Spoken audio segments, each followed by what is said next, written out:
You're listening to ArTEEtude, a podcast with artists created and produced by Detlef Schlich, a visual artist and ritual designer, living and loving in West Cork, and best known for his essay about the cause and effect of shamanism, art and digital culture.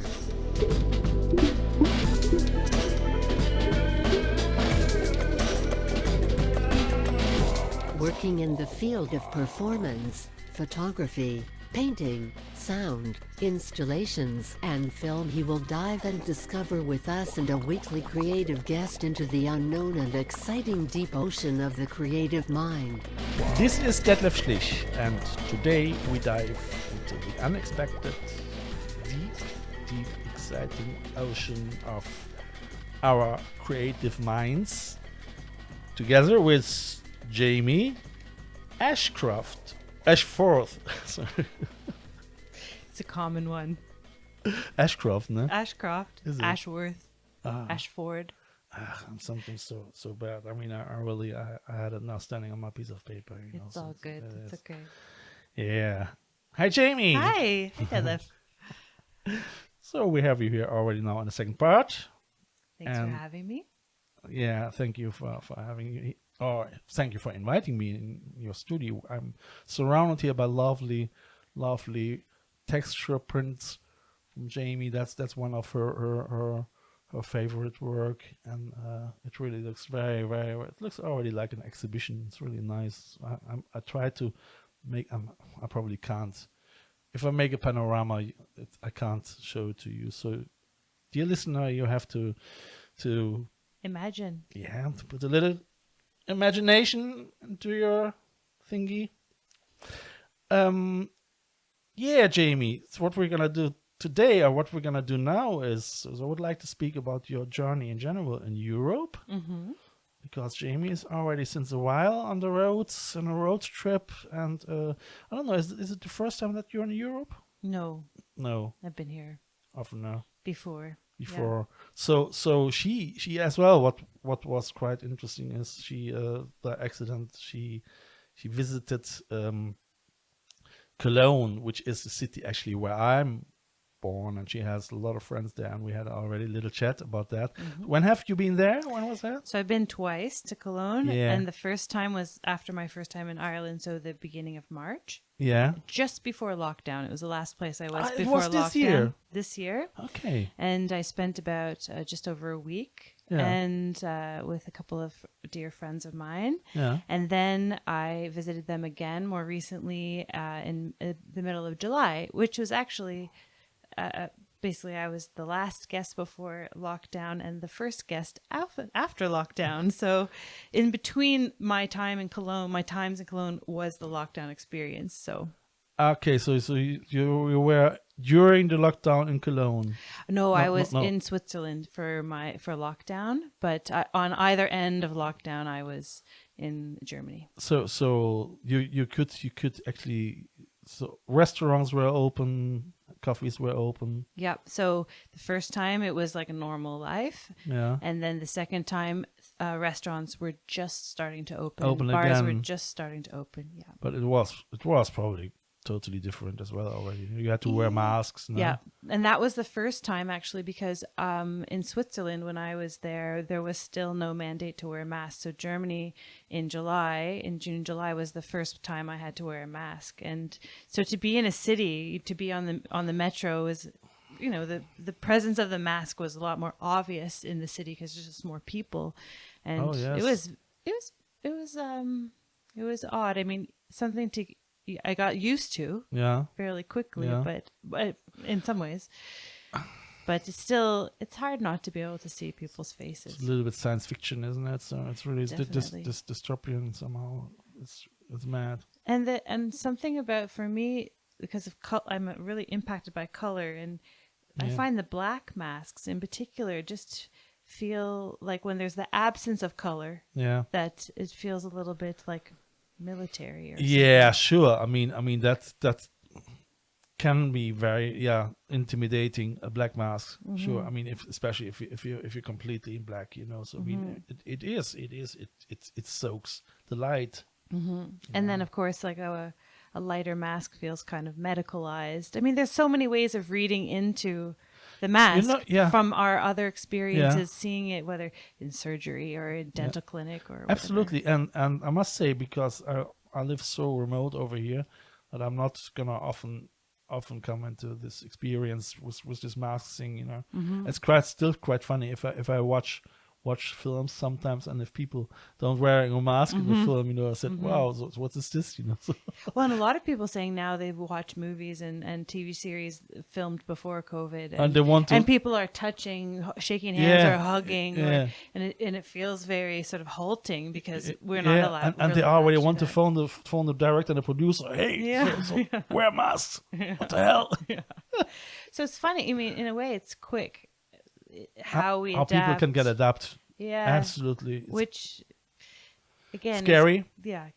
There's both sides of it, you know. Adaptability is important, but it's also something to be careful about. I mean, I got my own philosophy about that. I think most of the people are probably happy to have a somehow, they would probably, I mean, I shouldn't say that, but they probably would prefer a totalitarian state where they can stop thinking, and where they don't have free will, and just where they just have the free will to consume, you know.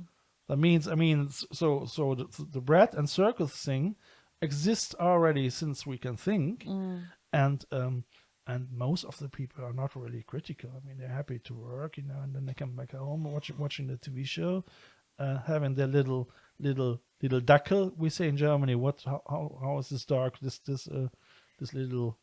It's not a fox terrier. It's the Germans. They have a special one. What's it in German? Quite long. Dackel. Like a dachshund, maybe. Probably yes. It's so clever. So. Okay. Yeah. And the bottle of beer, you know. So and then that's it. Well, I mean, I think what we're noticing is that the situation's polarizing people, and that, you know, some people you'd think would be a bit more complacent are actually not happy to follow the rule. I mean, what is the rule about? I mean, there's important discourse happening, I think, but I think that's like a whole other podcast in a way, talking about. I would say so. No, but it is. I mean, just the thing is the journey. So I was wondering if your journey, especially in times like this, was probably completely, totally affected by it, because for you, I mean, when did you arrive in March? So I've been traveling prior to March. It's been quite some time, and I would say, so the way that I've talked about this before is that I sort of left a stable job and life and set up in Toronto and decided, which is very brave, I think. Well, so thank you. Yeah. In pursuit of just some change and novelty and something else and inspiration.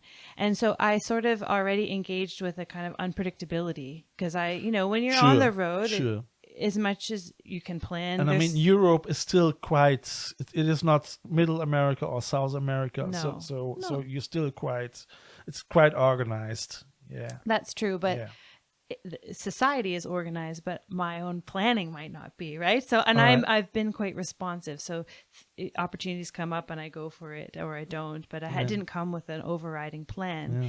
And so there's an element of what's happened through COVID with lockdown and sort of suspending planning and not knowing how to plan in the future that I was already engaged with, because I basically have been living kind of more day to day, moment to moment. Sure. So it played into a hand I'd already kind of dealt myself in a way. But I would say that more recently I'm realizing, like, there's a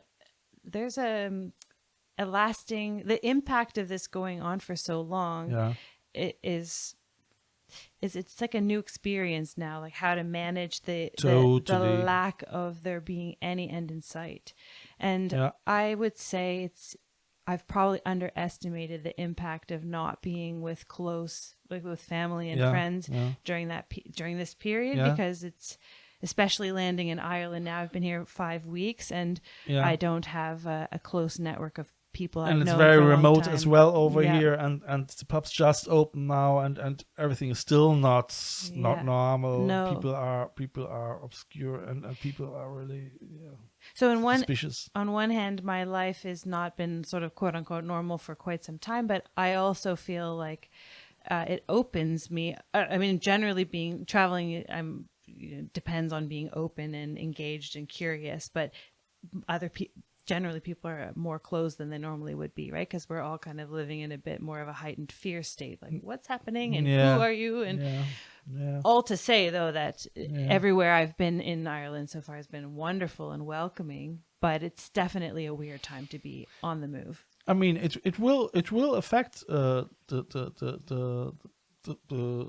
psychological behavior of us all somehow. I mean, I feel that. I feel that as well with myself. I mean, I'm not suffering really from anxiety, but like I mentioned, I made my bonfires normally during the summer, and okay, that was now as well. The weather was not really that, but normally, so that at least I invited people, and people are getting scared as well now or I had to hitch all the time, so that's gone, right? That's gone, so okay, I have my bicycle, but this is still different. If it's raining, so I have to take the bus now. It works, so we shouldn't complain. I mean, I think many people have been devastated by the situation. So, but I think we can safely say everybody is affected one way or another in ways that we can't anticipate, and that the accumulated effect of it going on for quite some time makes it a new experience even now, absolutely. Right?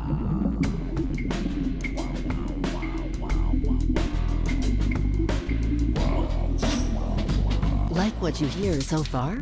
Make sure you never miss a show by clicking the subscribe button now. This podcast is made possible by listeners like you. Thank you for your support. Now back to the show. And even seasonally changing it, so the summer and spring, and now it's approaching winter. I mean, it's easy to anticipate the challenges that this will present. And I think ultimately what you're talking about in terms of anxiety or stress is just isolation. Like, we're social creatures, and as much as an introvert as some of us may be, it's still challenging not to be able to be free. So in Cologne, you didn't do art in Cologne. You just visited friends, or what? I visited friends. I actually wrote proposals for artist residencies. I did work on a couple of paintings, actually, a couple of commissions. Wow, so you're so enthusiastic. Unbelievable. I would say it's hard to draw the line of work and not work. I'm mostly always partially working. Definitely there was more writing happening in Cologne, and so you got your laptop with you as well? Always, Yeah, no, that's sure. Yeah, that's it's good. my home office. Mine too. I really have to be very careful with it. Everything is in it. So exactly. All right, so Cologne, and then after Cologne you went to Switzerland. I went, so Switzerland's sort of been a home base of mine. I've got some very sort of treasured friends there, and then prepped to come here, and then arrived in Ireland at the end of August. End of August, we arrived in Ireland. So I would say, so then we continue with a little bit with Ireland, because time flies by. I mean, it's really mad. Yeah. And you arrived here, and you already mentioned in the second part that your, is it your friend? What is her name? Rose Cousins. So Rose Cousins is a Canadian musician. Yeah. And someone whose music I've loved for many, many, many, many years. Yeah. And her album Natural Conclusion was released a few years ago, and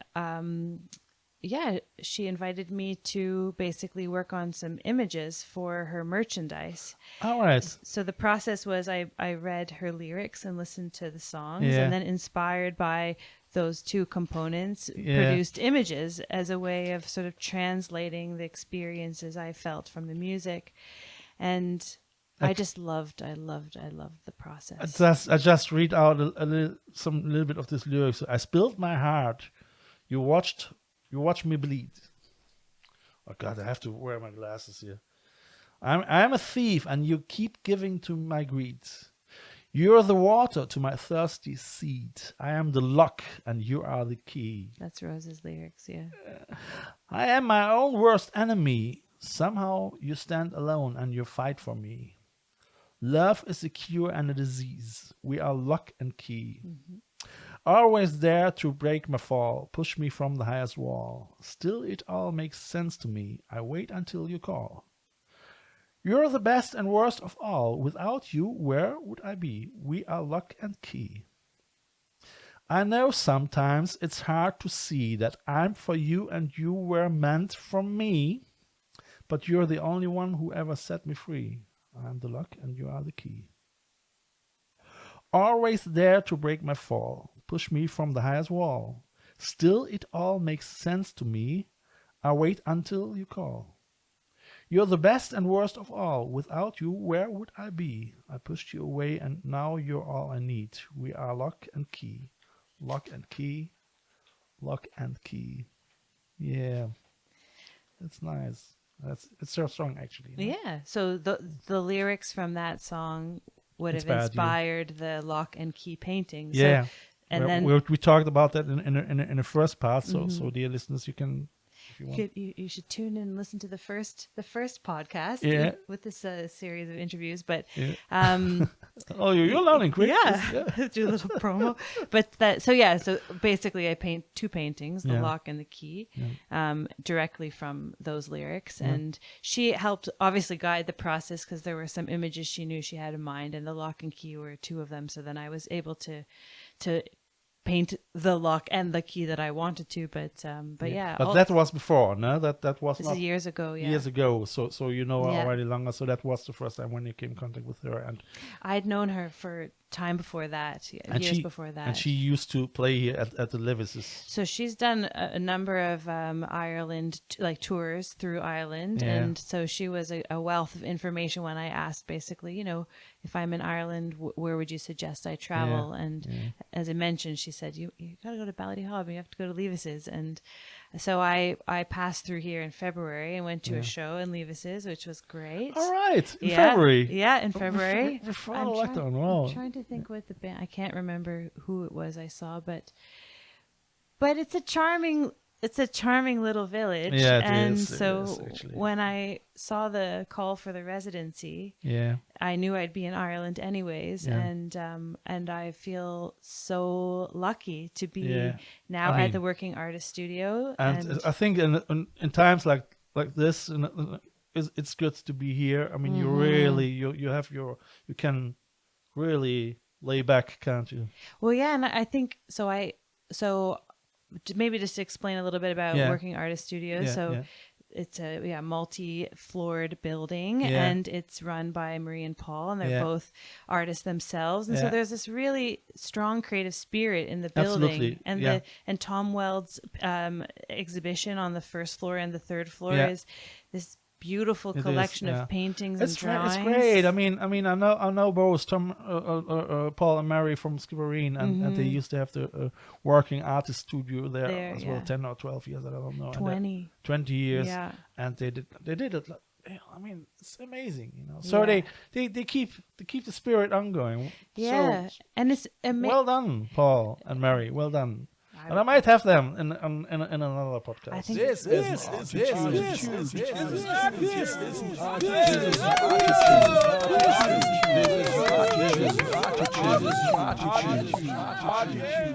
think it would be great. They're such beautiful people, so generous, and also just very interesting. I mean, I'm learning so much. They both speak Irish. They also do walking tours. Do you speak Irish? Do I speak? No, I don't speak Irish. I No. can make schlanze. What was it? Schlanze. It's like cheers or salute. It's like what I guess you. Yeah. Schlanta, I think some people say. Slante, yeah. Schlanta. Yeah. I can say Puck Mahone. What does that I mean? don't tell you now. Okay. Okay.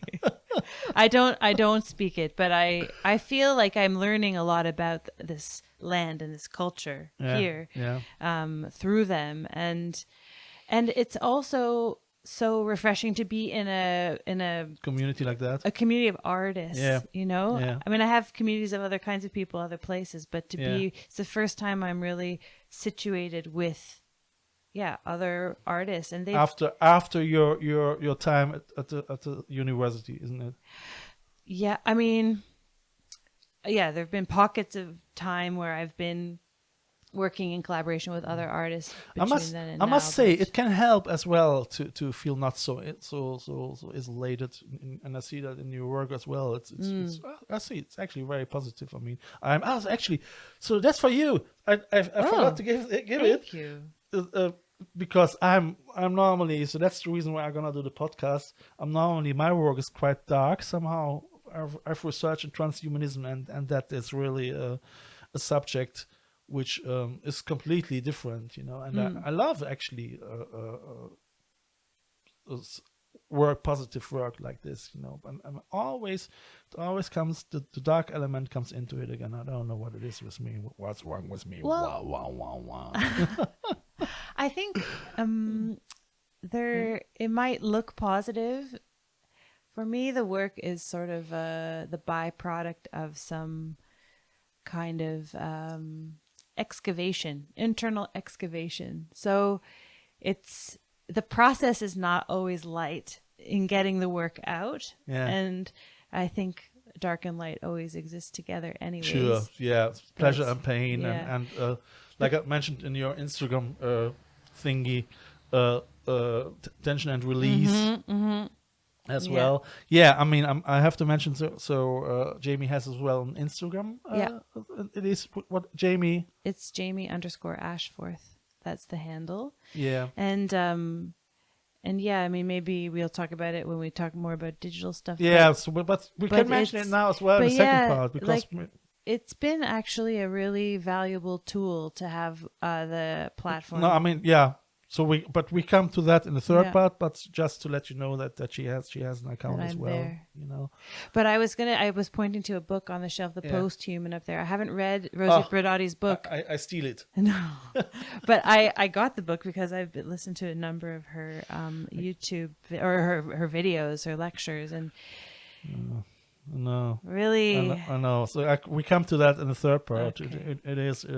I was just wondering. So you. Just to as we're already more finishing in the second part, more than that already, and it's so interesting to talk with you. It's so nice, so that it's great. You are already part of an exhibition in Skull soon, no? They're the Blue Door Gallery. Yeah. I have a few watercolors in a show that is on now, and it goes until October 7th. So that's already, is it open? So your stuff is already in there? It is, so people can watch it if they want. Yes. Yeah. Which was a real treat. It's so nice to, I mean, the creative community here in West Cork, Ballydehob, Skull, Skibbereen area is so welcoming and so robust. There's so many creatives here. I know, yeah. It's something I actually didn't even really realize. So I think what I'm gonna do now, actually, so in between our podcast, I use the time and I'm gonna make a couple of photos from us. I don't know actually if that works, because it's actually the wrong side, and so are we gonna get? Oh, that's pretty good. Yeah, we got in that. Yeah. So you see, we keep the social distance. We're socially distanced. Yeah. She learned from me. So I thought that's my favorite. Yeah. Position. This is like Michelangelo's Sistine Chapel. The finger is almost touching. And I come like this. Yeah. Well, that's like really up close on my nose. That's good. That's good. You can see this images on the later stage. Yeah. Okay. I'll just. That's great. Cool. Great. Yeah. So thank you very much.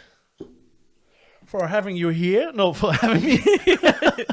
I was wondering, so can people come to you? So do we have any open door thing? Yes, I'm here basically every day, and mostly the gallery is open 11 to 4 every day. Yeah. And when the gallery is open or the studio's open, Yeah. I'm mostly here. If my door is open on the 3rd floor, come in. You'll see me. Come Okay, in. so you see, that's great. Jamie, thank you very much. Thank you for having me. And I'll see you soon. This sounds great. Yeah. Okay, bye. Bye-bye. Ciao. This is a listener-supported show. I feel honored if you subscribe this show. You can follow me non-financial with the following click on one of my Instagram accounts, or subscribe the visual version of this podcast on YouTube via the link below. If you like what you hear, be sure to tune in this Sunday for the 3rd part of this ArTEEtude audio triptych. If you want to leave a donation for a coffee or a bus ticket, just follow the donation link via the ArTEEtude podcast account. Eventually, I would like to thank, through this medium, all my members and listeners of the I Love West Cork Artists Network from all over the world. Just to remember myself that without you, this here couldn't and wouldn't happen.